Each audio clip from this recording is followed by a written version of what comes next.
Have you ever written an essay outline? Yes. So have you ever made an outline for a public speaking speech? Yes, okay. And I'm sure that we've all made a list of reasons why your parents should buy you the newest iPhone, right? We've all been there, I know. So when you become a teacher, this process of preparation will become lesson planning. In Intro to Music Education, we talked a little bit about how to write objectives, but we didn't really talk much about the importance of making a lesson plan. So let's discuss that today. I am going to dive right into the first part, the correlation between lesson planning and the curriculum. So this is a correlation. That means they influence each other. Your curriculum influences your lesson plan in the sense that it informs what you're supposed to teach. It gives you a topic, while a lesson plan helps you visualize how to teach that topic. Think about your content as a destination. You don't go out and drive around randomly until you get to your destination, right? That's just a waste of time and effort. Nobody does that. Instead, we research, we ask our friends, we look at maps, we figure out a route to get to your destination before you start driving. You don't just randomly stand up here and become a teacher and you know how to teach. That's why we're sitting here in school, right? And then a lesson plan also influences our curriculum back because the process of making a lesson plan challenges teachers to accommodate, to modify, to think about what we can improve. For example, a couple of years ago, Professor Banke asked her students to sight read augmented 6 chords on their sight singing final. And as we all know, it didn't end up very well. So knowing that, Professor Banke, knowing that this is not an ideal assessment, she modified it, she changed it, she adapted, so that thankfully we don't have to sing augmented 6 chord anymore. Can we just give a round of applause for Professor? Thank you. Yes, and let's move on to the next part.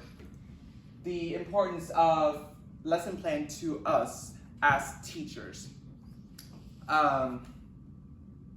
Okay, making a lesson plan challenges us to organize our own knowledge and make a logical sequence of instructions, because as teachers we are really knowledgeable at the topic that we're supposed to teach, right? I mean, hopefully.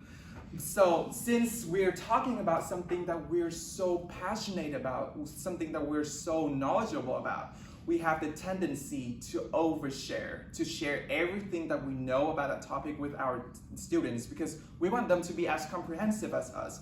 But it's going to be confusing because if I were to teach the basic predominant chords in a basic phrase model, and then I start talking about Neapolitan chord or the French augmented 6 chord, do you think that's helpful? No, absolutely not. So making a lesson plan helps you prevent these rabbit holes. It gives you a sequence that you need to follow because that is how new learners work. New learners learn. Okay? And also, a lesson plan can also serve as a reflection. When something does not go right in your lesson, when something, your students encounter hardships, understanding what you're talking about, you can, instead of saying, oh my God, our students suck, I mean, maybe they do, but instead of doing that, you can go back to your lesson plan and see what you can improve in your teaching to help your students, right? And now this is the fun part. How does a lesson plan influence our students? Making a lesson plan requires teachers to think about, to contemplate the unique educational needs that students have so that we can come up with intentional instructions that respond to those needs. Another example about Professor Banke. I am sure that our Skills IV section this year is very different from Professor Banke's Aural Skills IV section from last year, right? So if she made us learn about the Tristan chord right before our sight singing final, instead of learning or reviewing La bass minor, do you think we're going to perform well on that final? Probably not. So knowing that we are so different from her old classes, she tailored her lesson plan to us to help us with La bass minor, because educational majors are different from a composer or performance major.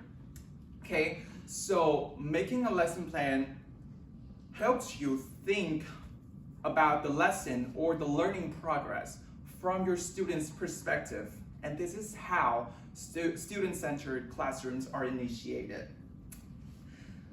Okay, that was a lot.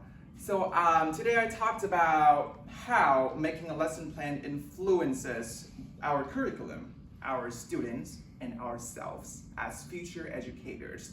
I hope that this provokes the why in you, why you need this, why this is important, and why it is important for our students. Just like our students, every teacher is different.